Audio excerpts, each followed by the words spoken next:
샬롬. 하나님께서 오늘도 참 좋은 날을 주셨습니다.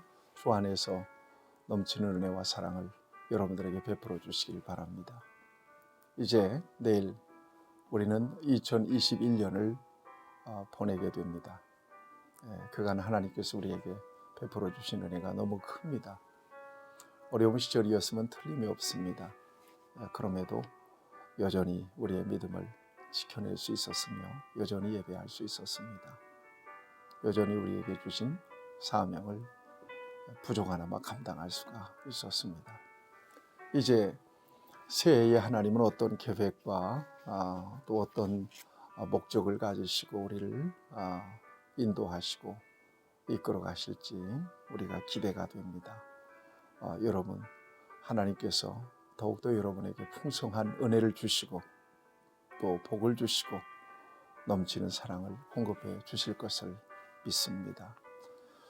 오늘 하나님께서 우리에게 주신 말씀을 같이 나누겠습니다. 욥기서 제42장 1절에서 6절까지 있는 말씀입니다. 맛을 봐야 맛을 안다라는 말이 있습니다. 경험을 강조한 말이죠.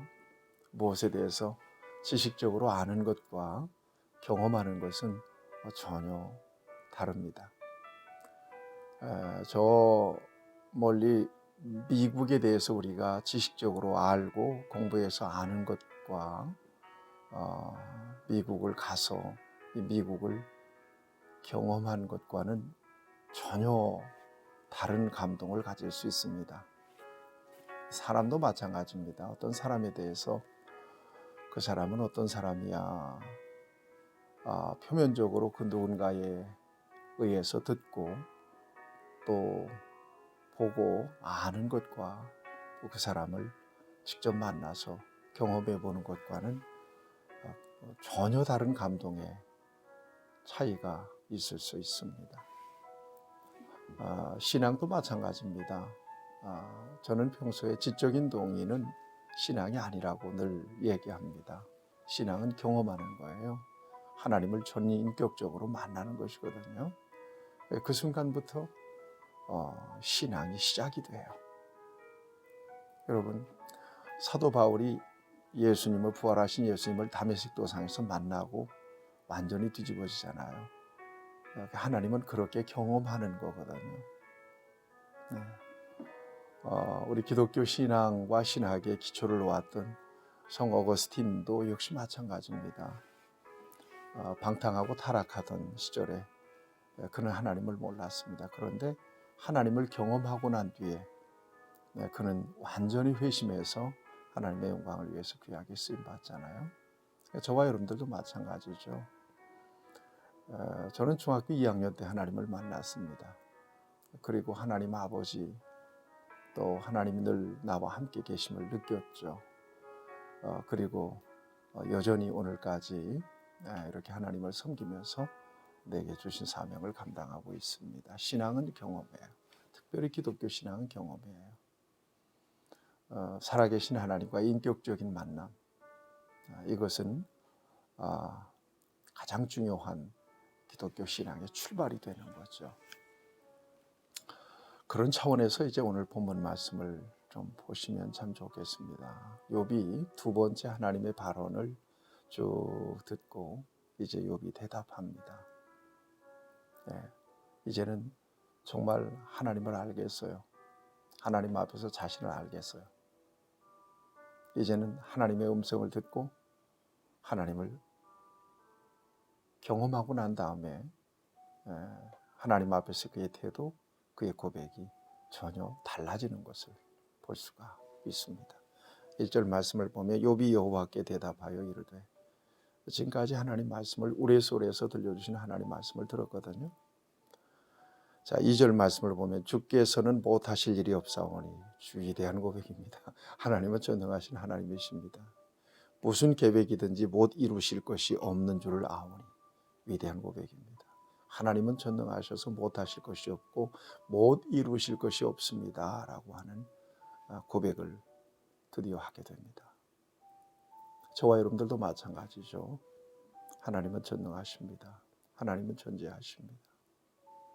우리가 신앙 고백을 통해서 사도신경 신앙 고백을 통해서 늘상 고백하잖아요. 나는 전능하신 아버지 하나님 천지의 창조주를 믿습니다. 천지의 창조주 전능하신 하나님을 아버지로 믿습니다. 여러분, 이게 우리의 입술에 고백만이 아니라 실제로 이렇게 믿어져서 우리의 모든 삶을 하나님께 맡겨드리고 하나님을 믿음으로 신뢰하며 의지하며 살아가는, 그리고 하나님께서 믿는 자들에게 기뻐하셔서 주시는 하나님의 은혜와 축복을 누리며 살아가는 저와 여러분들이 되어야 할 것입니다. 3절 말씀을 보세요. 무지한 말로 이치를 가리는 자가 누구니이까? 나는 깨닫지도 못한 일을 말하였고 스스로 알 수도 없고 헤아리기도 어려운 일을 말하였나이다.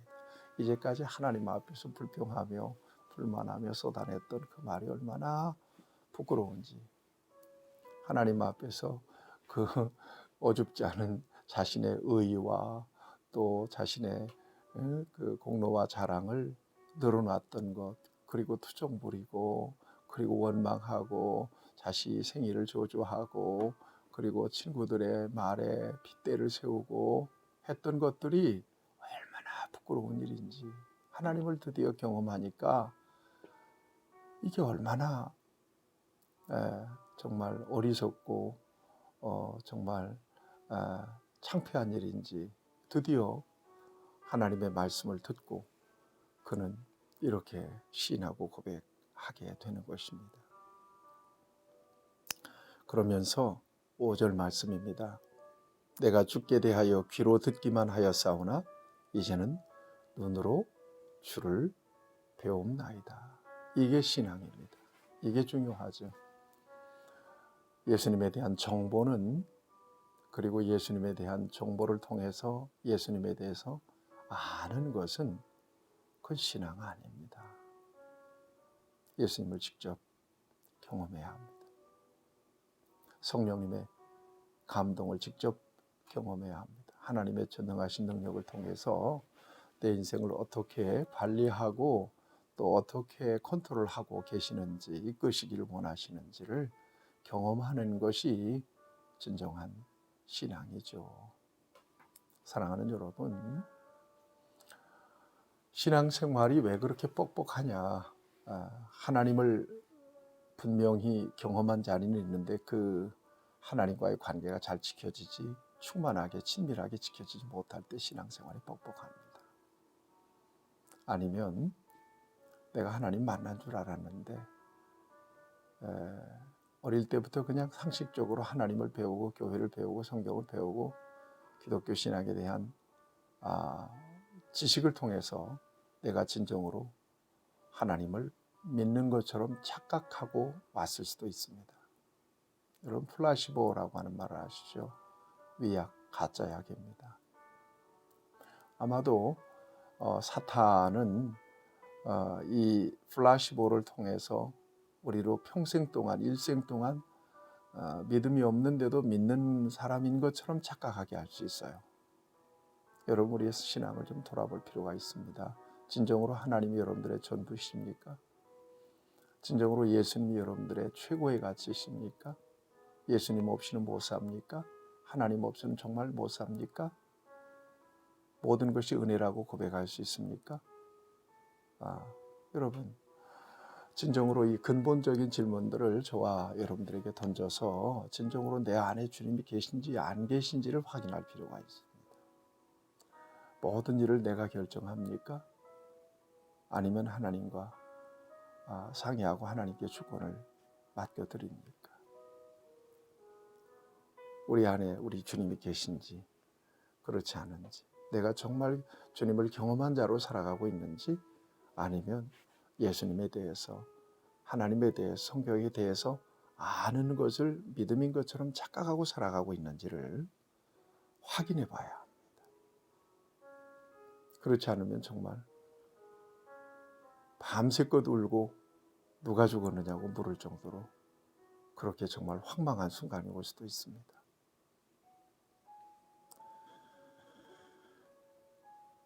5절 말씀을 다시 한번 읽습니다. 내가 주께 대하여 귀로 듣기만 하였사오나 이제는 눈으로 주를 배움나이다. 그리고는 6절에서 그는 이렇게 고백합니다. 그러므로 내가 스스로 거두어드리고 티끌과 재 가운데서 회개하나이다.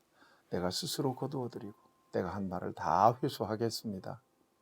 그리고 하나님 앞에 회개합니다. 티끌과 재 가운데서 하나님 앞에 회개합니다. 아마도 욥이 티끌과 재 가운데 죄를 뒤집어 쓰면서 막 괴로워하고 막 그냥 한탄하고 자신의 생일을 저주하고 그냥 막 짜증내고 그런 모습만 지금까지 봤지 진정으로 회개하는 모습은 못 봤던 것 같아요. 오히려 회개하라고 하는 친구들의 말을 막 정면으로 반박하잖아요. 화를 내면서 반박하잖아요. 그런 게 아니라고, 너희들은 잘못 알고 있다. 여러분, 결국 이 모습이 진정한 신앙의 모습이고 이 모습이 진정으로 은혜를 받은 자의 모습입니다. 하나님 앞에 항복하는 것, 하나님 앞에 회개하는 것, 지금까지 앞세웠던 내 모든 공로와 내 모든 자기 의를 다시 회수하고 철수하는 것, 내 것이 아니라 하나님의 것, 내 능력이 아니라 하나님의 능력, 내 의가 아니라 예수님의 공로, 완전하게 인생의 로드십이 체인지가 되는 그 순간, 인생의 주권이 완전히 이양되는 그 순간, 그리고 내가 하는 것은 죄악뿐입니다, 허물뿐입니다 라고 고백하는 바로 그 순간이 진정으로 하나님을 믿는 순간이요, 하나님을 경험하는 순간입니다. 그러면 뭐만 남죠? 은혜만 남는 거죠. 은혜만 남아요. 아직 은혜만 남아요. 내가 한 것은 죄뿐인 거예요. 은혜만 남아요. 세상에 살면서 하나님의 영광을 위해서 여러 가지 충성스럽게 봉사하고 헌신한 순간들도 있었습니다. 그것도 내 믿음으로 내 힘으로 한 거 아니잖아요. 하나님이 하셨죠. 어제도 잠깐 고백했습니다만 제가 평생 설교를 통해 사람을 바꿨나요? 설교했을 뿐이에요. 가르치는 것을 통해 사람을 고치고 치유했나요? 가르치고 내 사명을 따라 전했을 뿐이에요. 하나님은 부족한 입술을 통해서 전해지는 설교의 감동과 감화와 은혜를 주셨고, 또 그렇게 해서 영혼들이 변화되고 새로워지고 치유되고 회복되는 그런 역사를 보기도 했습니다. 내가 한 것인가요? 하나님이 하셨지. 내 능력 갖고 한 건가요? 하나님이 하신 거죠. 여러분, 이 같은 주권 이양이 완전히 이루어지면 저와 여러분들은 드디어 인생의 날개를 달고 사는 거라고 생각해요. 여러분들이 돈 벌어서 여러분들이 잘 먹고 잘 살라고 열심히 사는 겁니까? 그렇지 않죠. 하나님이 주셨어요. 하나님의 은혜예요. 그러면 여러분들의 인생의 목적과 방향은 분명해지는 겁니다. 누구를 위해서 살아야 되나요? 하나님 영광을 위해 살아야죠. 그리고 그 같은 삶에 하나님은 분명한 평가를 주신다고요. 그날 그 순간 하나님 앞에 섰을 때 나타날 우리의 영광스러운 모습을 바라보며 오늘 힘들어도 좁은 길을 걸으며 밤낮 기뻐하는 것, 주의 영이 함께함이라. 주님과 함께 살아가는 것입니다. 오늘도 하나님을 경험한 자로서 하나님을 범사에 인정하고 이제는 내가 눈으로 주를 배움나이다. 그 신앙과 고백을 가지고 하나님 앞에서 겸손하게 살아가는 저와 여러분들이 되기를 바랍니다. 좋으신 아버지 하나님, 하나님을 만나고 경험할 수 있었던 것 특별한 은혜입니다. 이 경험을 통해서 세워진 주님과의 관계가 더 충만해지기를 원하고 주님 앞에서는 그 순간까지 변치 않게 도와 주시옵소서. 모든 것이 은혜임을 고백합니다. 영광을 받아 주시옵시고 내일 올해를 마지막 보내는 송구영신 예배를 통해서 진정으로 하나님을 예배하는 예배자로 하나님께서 예비하신 축복을 바라보고 새해를 시작할 수 있도록 하나님께서 감동하시고 은혜를 베풀어 주옵소서. 예수님의 이름으로 기도하옵나이다. 아멘. 여러분들을 축복합니다.